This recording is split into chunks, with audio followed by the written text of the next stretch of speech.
तो आपका स्वागत है सर। बात करते हैं निफ्टी फिफ्टी, उसके बाद कुछ अन्य स्टॉक से बात करेंगे जिसमें कि टिन्ना रबर स्टॉक्स होगा, एक बजाज हाउसिंग फाइनेंस स्टॉक होगा, एक शक्ति पंप स्टॉक्स होगा और एक छोटा स्टॉक होगा सांगर डेकोर, जिसको कि बार बार प्रश्न पूछा जाता है, सर सांगर डेकोर के बारे में बताइए। तो सबसे पहले अगर निफ्टी की बात करें, देखो निफ्टी में पिछले ट्रेडिंग सेशन में जो मूव आया था और 420 पॉइंटों की गिरावट हुई थी, एक जबरदस्त गिरावट हुई और लगातार 5 महीने से गिरावट जारी है, जो कि इसको हम ऐतिहासिक गिरावट कह सकते हैं कि लगातार 5 महीनों से निफ्टी में गिरावट जारी है। लेकिन यहाँ थोड़ा सा अगर मैं आपको दिखाऊं तो ये डाटा आप देखिए, जिसमें कि डाटा में आपको ये दिखाई देगा कि ये एफआईआई की तरफ से अगर गिरावट हो रही है, अगर एफआई की तरफ से बिकवाली हो रही है तो डीआई की तरफ से जबरदस्त खरीदारी चल रही है। इसलिए जो निवेशक घबरा रहे हैं कि मार्केट में अब क्या होगा, तो वो पैनिक या ज्यादा डर न अपने मन में पैदा करें, क्योंकि देखो डीआई की तरफ से लगातार खरीदारी जारी है। तो इसका मतलब क्या हो रहा है, कोई ना कोई तो खरीद रहा है। आप एक लॉन्ग टर्म के इन्वेस्टर हैं, ठीक है, लॉन्ग टर्म के इन्वेस्टर हैं, तो आपके लिए एक बेहतरीन अपॉर्चुनिटी साबित हो रही है। क्योंकि थोड़ा सा मैं निफ्टी का भी अगर डाटा दिखाऊं तो आप वो देखिए, यहाँ आप निफ्टी का डाटा देखिए, निफ्टी 22.4 की आरएसआई पे चल रही है निफ्टी, ठीक है। और यहाँ अगर यहाँ ये देखिए आप, इसका पी रेशियो कितना चल रहा है, तो पी रेशियो 19 के लगभग चल रहा है, 19.7 के लगभग। तो आप ये सोचिए कि यहाँ से कहाँ पे निफ्टी, अब जो कहते हैं कि बाजार भारतीय बाजार ओवर वैल्यूड है, निफ्टी ओवर वैल्यूड कहाँ पर है, ठीक है। ये देखिए आप, पी रेशियो 19.7 का चल रहा है। अब मार्केट में और भी ज्यादा अगर प्रेशर आता है, क्योंकि अब देखो प्रेशर जब मार्केट में होता है, क्योंकि ओवरऑल मार्केट का सेंटीमेंट ही नेगेटिव है। जब मार्केट में प्रेशर होता है तो कोई भी आरएसआई, कोई भी इंडिकेटर, कोई भी टेक्निकल कुछ भी काम नहीं करते हैं। अगर मैं आपको यहाँ पे सपोर्ट बताऊं कि अब ये सपोर्ट कहाँ पे है, 22,000 का सपोर्ट है, ठीक है, तो ये सपोर्ट अपोर्ट सर कुछ नहीं होता है। जब मार्केट का सेंटीमेंट नेगेटिव होता है कोई भी सपोर्ट काम नहीं करता है, कोई भी रेजिस्टेंस, अगर मार्केट का सेंटीमेंट पॉजिटिव है तो कोई भी रेजिस्टेंस काम नहीं करता है। क्योंकि सपोर्ट बताने से क्या मतलब निकल रहा है, क्योंकि अगर मार्केट सेंटीमेंट नेगेटिव है तो वो नहीं चला जाता है, तो क्या सपोर्ट रहा। इसलिए कुछ भी सपोर्ट काम नहीं करता है, मार्केट का सेंटीमेंट नेगेटिव चल रहा है तो मार्केट निफ्टी नेगेटिव ही चलेगा। क्योंकि देखो मैंने पी रेशियो दिखाया, कितना जबरदस्त पी रेशियो चल रहा है, 19 पे चल रहा है स्टॉक निफ्टी का पी रेशियो।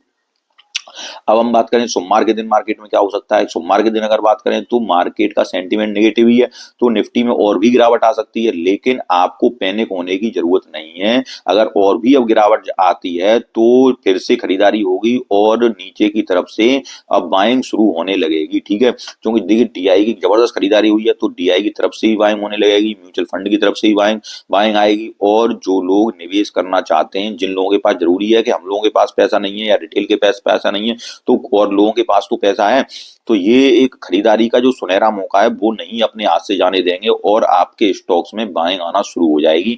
ये स्वाभाविक बात है, इस बात को आप याद रखिए। क्योंकि मार्केट की जो गिरावट होती है वो टेम्परेरी होती है, और जो मार्केट में पॉजिटिविटी आती है या जो मार्केट आपको रिटर्न देता है वो आपको रिटर्न हमेशा परमानेंट ही रहता है। तो आपको मार्केट में डरने या घबराने की बात नहीं है एज ए इन्वेस्टर, ठीक है सर। और अब जाहिर सी बात है कि अब मार्केट में केवल इन्वेस्टर ही बचा हुआ, क्योंकि ट्रेडिंग या वो वाले लोग जो ट्रेडिंग करते हैं तो वो तो अभी मार्केट में होंगे नहीं, तो इन्वेस्टर हैं, तो आपको डरने या घबराने की बात नहीं है। अब हम कुछ स्टॉक से बात करते हैं, जिसमें सबसे पहले स्टॉक्स में आपको बताता हूँ टिन्ना रबर। अगर टिन्ना रबर स्टॉक्स की बात करें तो इस स्टॉक को देखिए। हाँ, थोड़ी सी एक बात और बताता हूँ कि देखिए मार्केट में अब जो जो लार्ज कैप स्टॉक्स होंगे उनमें जल्दी खरीदारी आएगी, लेकिन जो स्मॉल कैप स्टॉक्स होते हैं, कभी कभी स्मॉल कैप स्टॉक्स ऐसा होता है कि जब, क्योंकि रिटर्न भयंकर स्टॉक देते हैं, स्मॉल कैप स्टॉक होते हैं, अच्छा रिटर्न देते हैं, तो उनमें कुछ समय लग जाता है। समय इसका मतलब ये नहीं है कि इनमें ज्यादा समय लग जाए, कभी हो सकता है 6 महीने ज्यादा लग जाए, अब 4 महीने ज्यादा लग जाए, लेकिन बाइंग जब मार्केट यहाँ से पॉजिटिव होगा तो बाइंग उन स्टॉक्स में भी जबरदस्त आएगी। अगर टिन्ना रबर की बात करें तो टिन्ना रबर को देखिए, आज के दिन जो एक्विजिशन किया उसको देखते हैं, न्यूज है। टेन्नर आवर की एक्विजिशन जो है 49% स्टेक इन एफोर्ड जेवी एंड मेड रेमिटेंस ऑन फरवरी, ये 28 फरवरी 2025, ठीक है। और उसके बाद इसका जो प्राइस है, इसका लगभग 11 करोड़ के लगभग प्राइस है। और एक्विजिशन ये लगभग 24 लाख शेयरों का ये एक्विजिशन, ये इन्होंने 49% स्टेक लिया है, ठीक है। तो एक अच्छी खबर है इस कंपनी के लिए, टिन्नर आवर के लिए। एक स्मॉल कैप स्टॉक है और ये स्टॉक जो है वो आपका रिसाइकलिंग प्रोसेस में काम करता है, ठीक है, रिसाइकलिंग प्रोसेस में काम करता है स्टॉक।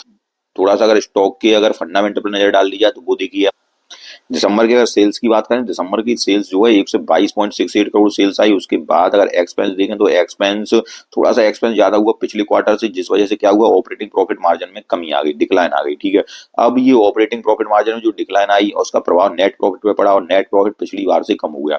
लेकिन ध्यान रखिए कि एक स्मॉल कैप स्टॉक्स जो होते हैं उनमें ऐसी प्रॉब्लम्स आ जाती है कि एक दो क्वार्टर कभी कभार दिक्कत हो जाती है, लेकिन इससे स्टॉक्स खराब नहीं हो जाता है। यहाँ प्रमोटर की होल्डिंग्स अगर देखें तो पहले थोड़ा बैलेंस शीट देखते हैं। तो बैलेंस शीट अगर देखें तो बैलेंस शीट में रिजर्व देखिए आप 136 करोड़ के रिजर्व है कंपनी के पास, और लगातार रिजर्व बढ़ते चले जा रहे हैं। ठीक है, यहाँ अगर हम फिक्स्ड एसेट देखते हैं तो कंपनी के फिक्स्ड एसेट में लगातार बढ़ोतरी जारी है। उसके बाद अगर यहाँ प्रमोटर की होल्डिंग्स से बात करते हैं तो प्रमोटर की होल्डिंग्स आपकी 71% की है। ठीक है, और एक कुछ दिन पहले इसमें न्यूज आई थी कि प्रमोटरों ने अपनी कंपनी के जो शेयर खरीदे, और वो इस कंपनी के लिए एक अच्छी न्यूज है जब प्रमोटर अपनी कंपनी खुद ही शेयर खरीदते हैं। ठीक है, तो एक अच्छी न्यूज है उनके लिए। अब हम आगे की अगर बात करते हैं तो आगे अगर देखते हैं टिन्ना रबर को, आरएसआई जो है टिन्ना रबर की, और आरएसआई अब आ चुकी है आपकी, ये देखिए आरएसआई इसकी लगभग 35.1 की आरएसआई आ चुकी है, जो कि मिड रेंज में आरएसआई चल रही है। मनी फ्लो इंडेक्स 31 का है। स्टॉक अपने 20 day moving average, 50 day moving average और 200 डे मूविंग एवरेज सभी को नीचे जाके क्रॉस कर गया है। ठीक है, लेकिन एक अच्छा स्टॉक है, स्मॉल कैप स्टॉक एक बेहतरीन स्टॉक है जो कि आपको भविष्य में एक अच्छा रिटर्न दे सकता है। अगले स्टॉक की बात करते हैं तो अगले स्टॉक शक्ति पंप की अगर बात, ये स्टॉक अपने 52 वीक हाई से लगभग 40% गिर चुका है। और ये स्टॉक आज से अगर कुछ दिन पहले की बात की जाए तो जबरदस्त मूव चल रहा था स्टॉक में, लेकिन जब मार्केट का सेंटीमेंट नेगेटिव आया तो स्टॉक का प्राइस भी नीचे डाउन चलने लगा। ठीक है, अगर आपने मेरे पहले वीडियो देखे हो तो मैंने आपको कहा था कि ये स्टॉक 800 की रेंज में, इस रेंज में आएगा, तब इस स्टॉक में बाई हम धीरे धीरे करेंगे। लेकिन अब क्या है कि अब जिन लोगों के पास पैसा है, मतलब ठीक है, वो मार्केट में डर रहे हैं, क्योंकि अब मार्केट लगातार, क्योंकि जब हम खरीदते हैं तब वो नहीं चला जाता है। लेकिन इन स्टॉक्स में सर जो बेहतरीन स्टॉक्स हैं, मार्केट का सेंटीमेंट जो अभी निगेटिव चल रहा है, अगर कुछ दिनों बाद हम बात करेंगे तो कुछ दिनों बाद ये स्टॉक आपको, जब आप साल दो साल बाद देखेंगे, अभी अभी मैं आपसे ये नहीं कह रहा हूँ कि इस स्टॉक में जाइए और बाई कर लीजिए, मैं ये नहीं कह रहा हूँ, लेकिन जब हम लोग साल दो साल बाद देखेंगे और दो साल बाद हम यही कहेंगे कि हाँ, शक्ति पंप जैसा स्टॉक कभी एक बार गिरने के बाद हमें 800 पे, हमें 700 पे भी देखने को मिले थे, 650 पे भी देखने को मिले थे। तो ये केवल एक कहने की बातें रह जाती हैं। लेकिन अभी क्या होता है कि अभी एक पैनिक ऐसा क्रिएट हो जाता है जिसमें हमको निवेश करने से खुद ही डर लगता है। इस बात को आप हमेशा याद रखिएगा। लेकिन ये फिर एक कहानियां बन जाती हैं कि हमने इस स्टॉक को उस प्राइस पे देखा था। ये वही कहानियों का समय है, और जिसमें कि स्मार्ट इन्वेस्टर होते हैं वो इनका फायदा उठाते हैं। ठीक है सर, यहाँ अगर देखें तो इस शक्ति पंप की बात करते हैं, न्यूज को देखते हैं। न्यूज एक आई आज के दिन की कि ये देखिए आप, इसने शक्ति पंप को एक ऑर्डर मिला, और वो ऑर्डर जो मिला शक्ति पंप को लगभग कितने करोड़ का है, ये देखिए आप, इसमें आपका 23.91 करोड़ का ये ऑर्डर है। और ये order Maharashtra under component PM Kusum योजना के अंतर्गत है। तो ठीक है, लगातार कंपनी को ऑर्डर मिल रहे हैं, जैसे मैंने टेन्ना रबर को दिखाया, शक्ति पंप को दिखाया। एक स्टॉक्स और बात करते हैं, बजाज हाउसिंग फाइनेंस। उसके बाद एक सांगर डिकोर के बारे में बहुत प्रश्न पूछे जाते हैं, सर सांगर डिकोर के बारे में बताइए, तो उसको हम देखते हैं। तो सबसे पहले हम बात करते हैं अब एक स्टॉक्स बजाज हाउसिंग फाइनेंस, उसको देखते हैं। उससे पहले थोड़ा सा इसकी मैंने आरएसआई वगैरह सब चर्चा कर दी, लेकिन एक बेहतरीन स्टॉक है जिसको कि आप नजर रख सकते हैं, शक्ति पंप स्टॉक को। ठीक है, अब बजाज हाउसिंग फाइनेंस की बात करें तो एक जबरदस्त स्टॉक है, लेकिन अपने 52 वीक हाई से ये स्टॉक भी देखिए 42.32% गिर चुका है। स्टॉक में अब यहाँ देखिए आप 108 रुपए पे ट्रेड कर रहा है। ये स्टॉक भी आपको लॉन्ग टर्म के लिए अच्छा साबित हो सकता है। अभी की अगर हम बात करें तो ये देखिए अभी तो इस स्टॉक में आरएसआई 39.1 के पास चल रही है, जो कि मिड रेंज में दिखा रही है। मनी फ्लो इंडेक्स की बात की जाए तो मनी फ्लो इंडेक्स 29 का चल रहा है। स्टॉक का अगर देखें तो ये स्टॉक भी आपको एक लॉन्ग टर्म में, ठीक है, एक लॉन्ग टर्म में एक बेहतरीन पिक साबित हो सकती है आपकी। लेकिन यहाँ देखिए स्ट्रॉन्ग बाई जोन में स्टॉक चल रहा है। ठीक है, लेकिन यहाँ पे हम बात करते हैं थोड़ा सा और, अगर स्टॉक की बात करें तो ये स्टॉक बजाज ग्रुप की कंपनी, जिसमें प्रमोटर की होल्डिंग्स आपकी 88.75% की प्रमोटर की होल्डिंग्स है। एफआईए की होल्डिंग्स 1% की है। म्यूचुअल फंड की होल्डिंग 0.47% की म्यूचुअल फंड की होल्डिंग्स है। पब्लिक की होल्डिंग्स की बात की जाए तो 9.32% पब्लिक की होल्डिंग्स है। और वहीं अदर इंस्टीट्यूट की होल्डिंग्स की बात की जाए तो 0.46% अदर इंस्टीट्यूट की होल्डिंग्स है। अगर रिजल्ट की बात की जाए तो रिजल्ट में देखिए रेवेन्यू अप हुआ और 25.8% रेवेन्यू अप हुआ। उसके बाद अगर ऑपरेटिंग एक्सपेंस की बात की जाए तो 6.7%, उसके बाद ये भी अप है। उसके बाद ऑपरेटिंग प्रॉफिट देखा जाए तो 25.6% से ऑपरेटिंग प्रॉफिट अप है कंपनी का। EBITDA अगर देखें तो वो भी 25.6% से अप है। तो ये कंपनी आपके लिए लॉन्ग टर्म में एक अच्छी पिक साबित हो सकती है, और बशर्ते आपको लंबे समय तक रुकना पड़ेगा, इस बात को आप याद रखिए, ठीक है। तो अच्छी काफी स्टॉक्स पे चर्चा की हमने, जिसमें 3 स्टॉक्स बेहतरीन स्टॉक्स बताए। अब एक स्टॉक से बात करते हैं, सांगर डेकोर स्टॉक्स पे काफी प्रश्न पूछा जाता है, सर सांगर डेकोर स्टॉक्स के बारे में बताइए। एक छोटा स्टॉक है, पेनी स्टॉक है, उसके बारे में बात करते हैं। अगर सांगर डेकोर की बात करें तो देखो ये स्टॉक जो है डेकोरेशन के क्षेत्र में काम करता है, ठीक है, डेकोरेशन करता है। और ये जो कंपनी है ऑनलाइन या ऑफलाइन तरीके से, यहाँ आप देखिए कल्चरल इवेंट जो होते हैं उनमें डेकोरेशन वगैरह काम करती है। अगर यहाँ ये देखिए छोटा स्टॉक है, मात्र एक मार्केट कैप 47 करोड़ कंपनी है, ठीक। अगर यहाँ थोड़ा सा और अगर नजर डाली जाए तो पिट्टोस की स्कोर देखिए 8 का है, जो कि जबरदस्त बता रहा है डेब्ट टू इक्विटी। लेकिन कर्जा जो है कंपनी के पास 1.12 का डेब्ट टू इक्विटी रेशियो है, ठीक है। जो कि आपको जैसे 1 रुपया आप इन्वेस्ट कर रहे हैं तो आपको लगभग 1.1 रुपए पे ही आपको इतना कर्जा मिल रहा है, 1 रुपया 12 पैसे का। उसके बाद सेल्स ग्रोथ अगर देखी जाए 3 साल की 55.7% सेल्स ग्रोथ है। प्रमोटर की होल्डिंग्स 2.96%। सर इसमें अगर थोड़ा सा मैं आपको यहाँ, ये तो आपको सारा कुछ सही दिखाई दे रहा होगा, थोड़ा सेल्स पे अगर और नजर डालें तो सेल्स देखिए कंपनी की।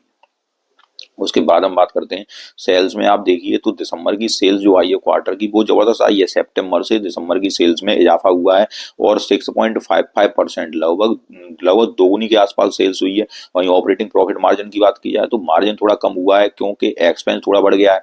उसके बाद ऑपरेटिंग प्रॉफिट मार्जिन 36.49% का है। नेट प्रॉफिट की बात करें तो नेट प्रॉफिट देखिए जबरदस्त है, पिछले से कितना जबरदस्त नेट प्रॉफिट है।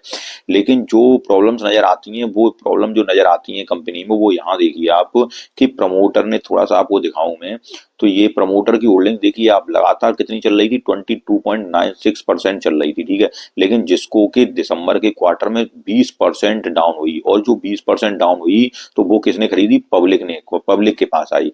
तो ये एक कंपनी के फंडामेंटल में थोड़ा सा नेगेटिव पॉइंट हो जाता है कि प्रमोटर अपनी कंपनी का माल हटा रहे हैं, और लगभग 20% माल हटा दिया है प्रमोटर ने, ठीक है। तो ऐसे स्टॉक से थोड़ा सा आप या तो दूरी बना के रखा करिए, या ऐसे स्टॉक्स आपको पसंद नहीं आते हैं कोई पेनी स्टॉक्स, तो अपने फाइनेंशियल एडवाइजर से जरूर राय लें, क्योंकि ऐसे मेरी इन स्टॉक्स में कोई भी बाई और सेल की रिकमेंडेशंस नहीं है। जितने भी स्टॉक्स मैंने आपको बताया किसी स्टॉक्स में बाई और सेल की रिकमेंडेशंस नहीं है। लेकिन एक अगर आपके पास जानकारी के उद्देश्य से अगर मैं आपको बात बताऊं तो अगर किसी कंपनी में प्रमोटर्स को अपनी कंपनी पे बिलीव नहीं होता है तो वो एक कंपनी के लिए नेगेटिविटी होती है, और नेगेटिव निशान नेगेटिविटी ही कंपनी के अंदर लाती है। तो आप खुद ही समझदार हैं, तो अगर आपको सारी बातें मेरी सब समझ में आई हो, सारे स्टॉक्स जो मैंने आपको बताए हों, तो अगर आपको ठीक लगे स्टॉक्स, और अगर आपको मेरी बातें पसंद ना आए तो वीडियो को लाइक कीजिए, चैनल सब्सक्राइब कीजिए। धन्यवाद।